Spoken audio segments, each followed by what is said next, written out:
Hello and welcome to Hooting Mandrills. I'm Jeremy. I'm Sam. Today we will be talking about Foundations, our 5-year core set for the color red.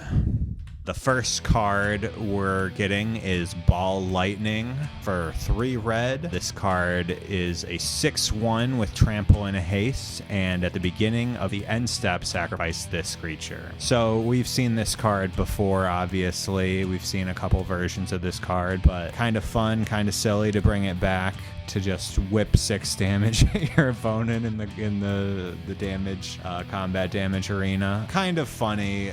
This card has some synergy with FOMO, as all attacking creature type strategies do, where you can, if they don't have any blockers, that's 12 damage. And then it's also funny they don't block it to Callous Sellsword and, you know, whip the 6 damage right at their head or something along those lines as well. You know, they don't want to block it is the thing, but there are reasons why they might have to, and that's pretty cool. I like Ball Lightning. Yeah, I mean, I like it too. I mean, that just because they don't want to, it doesn't mean you also can't do some other things like turn inside out or, you know, other horrors with this card. Oh yeah, this card's fun with turn inside out. It's definitely gonna die. Roll Damn Tide, another deep cut in this set review. But all right, next up we have Brass's Bounty for 6 and a red, a sorcery. For each land you control, create a treasure token. So if you have 1,000,000 mana, you now have 2,000,000 mana, I guess. I don't think this card's very good in Constructed. There are decks that care about big spells and sort of looping with the Hellraiser, but I don't think this makes the cut there. If you somehow got to 7 lands without any colors really, making treasures instead cast Atraxa, I don't think that's very likely to happen. Yeah, I don't know. There's no real entering artifacts type triggers that I can think of that are very good to like win the game or something at the end of a game, if this doesn't really even feel like a finisher. So yeah, just a card. Maybe Commander players like who knows what they like. Oh, Commander players love creating a zillion treasures. They definitely like that, but having lands in play is something that Commander players don't always like to do. But I don't know. You sound off in the comments. Do you play this in Commander? Let us know. We don't play very much Commander, so we don't know. Next is Chandra, Flameshaper. 7 mana, 2 of them red. Legendary Chandra Planeswalker, starts with 6 loyalty, +2s to add red. Exile the top 3 cards of your library, choose 1, you may play it this turn. +1 to create a token copy of a creature you control with haste that you sack on the end step. -4 to deal 8 divided as you choose among any number of target creatures and planeswalkers. So like a lot of cards that we've looked at in this set review, competes fairly directly with our existing big Chandra. I think our existing big Chandra is probably better. I think so too. I mean, the static ability on Hope's Beacon Chandra lets you copy instant or sorcery spell at every turn, once a turn. So even on your opponent, if you can, like, it's likely that your Chandra is going to live until your opponent's turn, I think. And then you can, you know, upkeep or whenever relevant on their turn, also get another copy. I think that that's just quite a bit better. I mean, the extra red mana doesn't seem very necessary. I think the other Chandra's better. Yeah, I mean, with Hope's Beacon, it can come down a turn earlier. It can plus to make enough mana to cast a spell to double and stabilize you, or it can minus to blow some stuff up and keep itself alive. This Chandra can probably keep itself alive, but it's just more expensive. It isn't obviously better, indeed is probably worse. It is a big non-creature spell for Hellraiser. If you wanted more than 4 Chandras in that, it does also copy the Hellraiser, which is to spin again, which is kind of cool, but probably not. Yeah, I guess that I didn't even consider that to Kiki your Capricious Hellraiser, but yeah, I don't know. I still think the other Chandra is better. Okay, next we have Electroduplicate for 2 and a red. It's a sorcery. Create a token that's a copy of target creature you control, except it has haste haste, and at the beginning of your end step, sacrifice this token with flashback to red. So we're really getting kiki freaky with this card. Once again, Hellraiser, good target for this sort of effect. Yeah, so we have this sort of effect as a sorcery already in Molten Duplication for cheaper. This one does have flashback, however, so in a graveyardy deck like the Hellraiser deck, you might be interested in this. Yeah, I don't know. It's fun. Probably not super constructed playable. Flamewake Phoenix is back. This is not that old a reprint. It's already in Pioneer, but it's cool. 1 red that you won't be casting for it most of the time for a 2/2 flying haste. Attacks each combat if able, and at the beginning of combat, if you have a big boy, a creature with power 4 or greater, you may pay red to return this card from your graveyard to the battlefield. So anything that cares about the graveyard is sort of interesting with FOMO. We've got some big things that we'll talk a little bit about. Slumbering Cerberus later, just a big boy that you can play for 2 mana. Fear of being hunted, a pretty good aggressive thing. You can just run out and have something to bring back a Phoenix. The other thing about FOMO that makes this card kind of fun is if it has to attack in the first combat and dies, you get another beginning of combat, so you can just bring it back again and attack again if you so choose, which is kind of funny. But yeah, FOMO will be appearing in every slide of every card for the rest of our set review, and every subsequent set review until Duskmourn rotates out of standard, or it gets banned. I don't think it will, though. Yeah, it's great, but I don't think that it needs to be banned in anything. Next we have, see, there you go, FOMO on this slide. Kellan, Planar Trailblazer, 1 red, 2/1 legendary human fairy scout. So 1-drop Savannah Lion Z 1-drop. That's Jackal Pup in red, but Jackal Pup has downside, and that's so, I don't know, I'm going to say 1996 is where I'm going to peg Jackal Pup as having been printed. I'm probably off by a few years. It's probably like maybe it's like 98, but Kellan was printed in 2024, so all his text is upside. I guess legendary is debatably so, but for 1 and a red, if Kellan is a scout, like he starts as, he becomes a human fairy detective and gains, whenever Kellan does combat damage to a player, exile the top card of your library. You may play that card this turn. So he levels up into sort of a Ragavan, and then if you level him up again for 2 and a red, if he's a detective, he becomes a 3/2 human fairy rogue with double strike and gains double strike.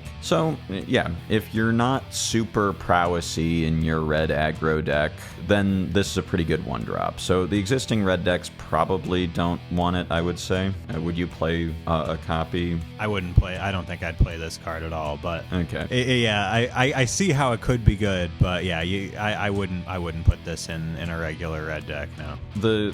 You really want prowess threats in the existing leyline monstrous rage type of red decks, but if you just want a 1-drop to curve out, this card's not bad, I think. Just something to maybe trade with a removal spell to set up to have a 1-drop that sets up Alatia. Yeah, if you're just trying to curve out and attack, I think this card's pretty good. Its abilities are cauldronable also. If you have a lot of scouts and detectives in your deck, then those mana sinks could end up being relevant. It's kind of a reach, but it's kind of a reach that I want to try to make. Just jam Kellans and Cenote Scouts, play my girl Ruby, Sharp-Eyed Rookie, register Taurean Mauler, who we'll talk about in a little bit in the year 2024. I do love shitty changelings. Sort of play one of those sort of scrappy Gruul aggro decks that always seem to flood even though you're playing 20 lands, and be like, haha, now I'm giving things double strike. I'm impulse drawing. It's also probably pretty good in Pioneer. We've seen some Boros Legends decks there. They're still playing like Zergo Bellstriker to try and have a red 1-drop to turn on Mox Amber, and this is probably better than that. Yeah. Or better, or it allows you to make all your 1-drops red, so you still play Zergo and scrap a better card like Skrell of for Kythian,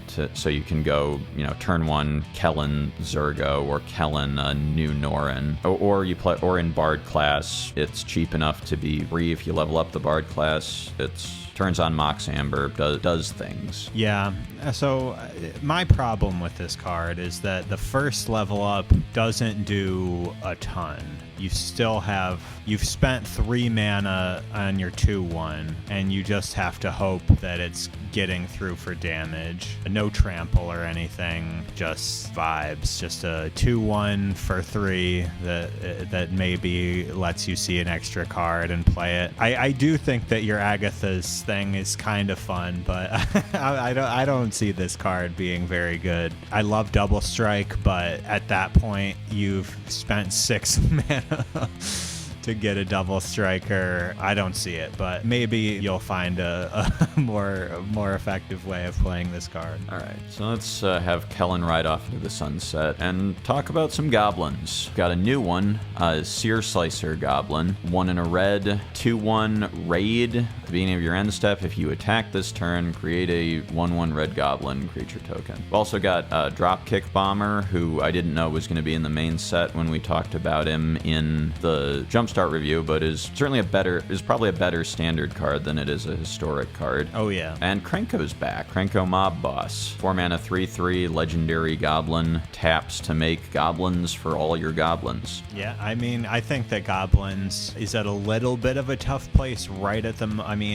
this is pre-foundations, that it's a little trouble because a lot of the goblins don't necessarily have goblin-y synergy. They're often pirate-y synergy or artifact-y synergy, but I like goblins. I used to play goblins in standard many moons ago, and I think that the Searslicer Goblin, the raid ability is cool, but it's not exactly when you want to be creating goblins after combat, and it's definitely at the beginning of your end step. I mean, I guess that provides some potential to block or something, but Krenko's dope. Krenko's amazing card. I think that's very much you want 1 or 2 of those in your goblin standard deck. Yeah, Horde Master is still around. We've got 1-drop goblins. Fanatical Firebrand is now around also. I'm not sure if it's better than... There's a 1-drop first strike haste 1/2, so there's at least one better goblin than this. Okay, yeah, I thought the ping might be relevant on Firebrand, especially with Horde Master. Horde Master Fuseling also cares about your other stuff dying, so being able to trigger that proactively could be something. But yeah, there are goblins. They now have the density that Runvelt Horde Master being in standard could matter. Be a deck that you can build. Next is Rite of the Dragoncaller. 4 and 2 red enchantment. Whenever you cast an instant or sorcery spell, create a 5/5 red dragon creature token with flying. So this is the sort of card that when Invoke Despair was legal, they would have said Invoke Despair was keeping out of the format. It wasn't Invoke Despair keeping this card out of the format. I love making dragons as much as the next guy. You can't play 6 mana and to do nothing, and then just get disenchanted. And yeah, if you play this card, you will be disenchanted in more ways than one. Yeah, I mean, there's no way for it to do anything. Enchantment hate is at an all-time high, as enchantments are very prevalent in the format. So, yep. And now black has enchantment removal too, so there's nowhere to hide for this card. Yeah, it's another big red thing that compares pretty unfavorably to Chandra Hope's Beacon. Chandra, the turn that she comes down, does stuff. She either ticks up to get a double spell, which the copy of the spell is probably about as good as your first dragon, or she ticks down, kills some stuff. Each turn copying a spell is, you need to be casting several spells for this thing to start to out, and get several dragons for this thing to start to outpace Chandra. Gives me no pleasure to say this, but not a very good card. Okay, up next we have Slagstorm, which is a 2 red and a generic. Choose sorcery speed, choose 1, deals 3 damage to each creature or 3 damage to each player. So we obviously already have Brotherhood End in standard, which already does 3 to each creature. It also does that to planeswalkers, or you can destroy 3 value or less artifacts. The the 3 damage to each player means that it hurts everybody. But if you're maybe kind of worried about go wide in the main, it like still does things against control players who aren't, hurt. This isn't great against the red mirror match, right? Where you're killing all of your own creatures and all of their own creatures, or you're hurting both of you. It's not excellent, but one day Brotherhood End will rotate, and maybe this will be what the red control players have as a low-cost board wipe. Yeah, comparable to Brotherhood's End, mostly worse. If you're aggressive enough to care about Burning Face, or maybe if you want to protect your planeswalkers, you might consider this, but mostly unremarkable. Here's an ancient reprint, Stormkirk Noble. 1 red, can't be blocked by humans. This is how you know it's an ancient fucking reprint. That's the sort of weird flavor texty stuff that you don't really see on cards anymore. Whenever it deals combat damage to a player, put a 1/1 counter on it. If you're in red, you're really scalesy, you need a 1-drop. Maybe you'd play this thing, probably not. No, I don't think this card does it. Here is that card you were talking about a minute ago, Taurean Mauler for 2 and a red. Changeling, Shapeshifter. Whenever an opponent casts a spell, you may put a 1/1 counter on this creature. It's a 2/2 to start. Wudge for your opponent's spells. If you're a little bit scalesy, it can get pretty big. It can get pretty big if it's not dealt with anyway. It does die to cut down, or no, it doesn't. It triggers on cast. So unlike most 2/2s, does not die to cut down. If you need creature types, I love shitty little changelings. Fill out creature types that you might otherwise have trouble getting to. Demons are a big one with Unholy Annex. My beloved Invasion of Tarkir really wants you to be able to play a higher density of dragons than you really can, usually. Maybe this card helps. Yeah, tough to play this card, I think. Could use haste, obviously, but yeah, could be fun. If you've got the rest of the build around all set up, maybe this is a good addition. Next is Twinflame Tyrant, big dumb mythic dragon, 3 and 2 red, 3/5. Flying. If a source you control would deal damage to an opponent or permanent opponent controls, it deals double damage. This looks mostly like the big mythic dragon that's not good enough that you see in every set. It is sort of comparable to Torbran, who saw a little bit of play. Costs 1 more mana. Probably not gonna do a ton. No, yeah, probably this is gonna go into that new commander card from Marvel, the Wolverine deck. In your Infect Wolverine deck, you're going to play a Twinflame Tyrant, so you can really just quadruple infect your opponents. But who cares about that? This is a 60 card channel. Up next, we have our reprints. Anything fun? Harmless Offering is here if you want to do the Tainted Pact thing. I've probably registered or played more Terror of Mount Velis than most people. My boy Minion of the Mighty isn't here, so there's not a ton to do with him. He's here. He's a card that I like and makes me smile. A lot of big, silly commandery cards. Big, expensive dragons, yeah, or dinosaurs. Yeah, I mean, Redcap Gutter Dweller feels like was just printed for the first time ever, but he's back. Yeah, I think Gratuitous Violence actually was printed for the first time ever, but only because it is the simplest and most... Maybe it's like a Commander reprint that wasn't in, like, non-Eternal formats, but it's just the simplest and dumbest and most expensive version of this effect to show to new players. Yeah, usually not a very successful strategy to dump a bunch of mana into things like that. All right, now we're on to the uncommons and commons. We'll start with Bolt Bend for 3 and a red. It's an instant. This spell costs 3 less to cast if you control a creature with power 4 or greater. Change the target of spell or ability with a single target. So This is a card you see floating around. I've seen people try to shove this card in Zoo in Modern. If you got big things and this sort of redirect effect is good, it's a card that if 1 mana red protection spell is interesting to you, you can probably turn this on. A lot of spells have like invalid targets though, so then like you have to still kill one of your creatures instead of protecting potentially against the controller mid-range player or something. But yeah, it's a card. Cool to have around. Next up, we have Burst Lightning for 1 red or kicker 4 additionally. Burst Lightning deals 2 damage to any target. If it was kicked, it deals 4.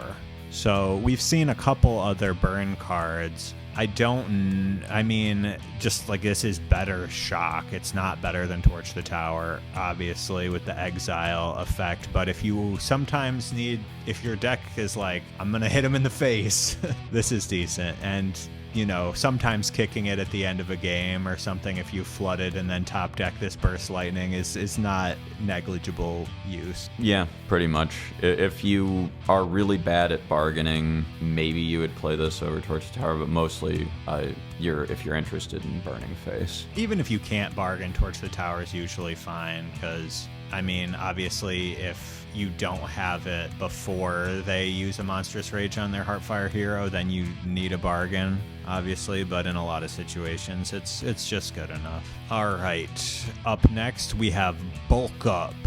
So this is a generic and a red. Instant double target creature's power until the end of the turn, or flashback for 6, 2 of them are red. This card's fun. You know, we aren't seeing a whole lot of people play cards that give double strike right now. Obviously, this isn't double strike. This is doubling its power. But on your prowess creatures, their prowess trigger happens before this. So if you cast this on your Slick Shot Show Off, that's 6 damage right off the bat. And it works well with the Leyline decks. Yeah, I think this is mostly worse than Monstrous Rage Turn Inside Out, for those sorts of decks, just because they're cheaper. But it's cool with the Leyline. You double your doubling, might be worth it in some number. Yeah, unlikely, but maybe. Okay, next up we have a couple of cards. We have Crash Through, which is creatures you control gain trample till the end of the turn for 1 red at sorcery speed. You draw a card. Or we also have, I don't even know what that first word is. Ghitu Lavarunner. 1 red for a 1/2. As long as there are 2 or more instant and sorcery cards in your graveyard, gets +1/+0 and has haste. So these are sort of prowessy type reprints. Seen a little bit of play in Pioneer. You know, Lavarunner is a Goblin Guide if you can turn it on. Crash Through is a cantripping card that does stuff, triggers prowess in red decks. It doesn't it's not Might of the Meek where you can target something. So you're like, if you Might of the Meek your Heartfire hero, you get to draw a card, and then if you have the Leyline, you draw 2 cards. And yeah, so this doesn't really have a home. I've played Crash Through in decks before. I think it's fun. Definitely kind of a storm card, obviously, but yeah.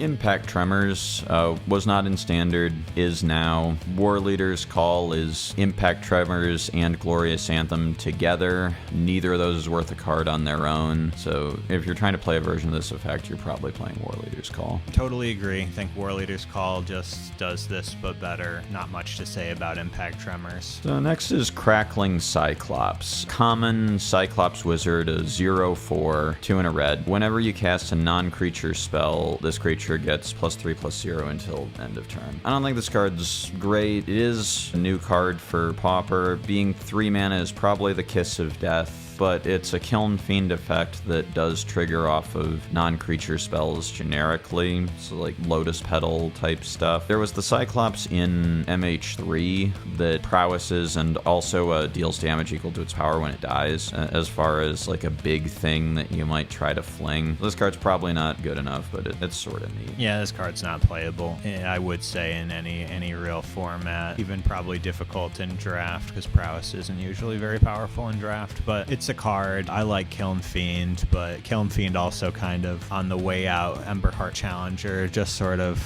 obviously Slick Shot Show Off much better than Kiln Fiend. Emberheart Challenger I would also consider better than Kiln Fiend. But yeah, let's move on to our next card, which is Viashino Pyromancer for a colorless and a red. Lizard Wizard, that's awesome. 2/1.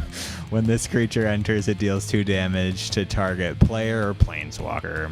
So we've got more direct damage available to us. It's a lizard. The lizard deck was pretty fun last Bloomburrow standard. Yeah, I don't really know what else to say about this card. I mean, I guess it's cool, especially because you've got all of the direct damage cards coming in. So this guy's a body and a direct hit to the noggin. Yeah, Grand Creature type update made Viashinos into lizards, and now you get to make use of that and have fun. And we had fun bringing you the red cards for Foundations, but that's the last of them that we're going to talk about. So like, comment, subscribe, and we will be finishing things up in the next one with green cards.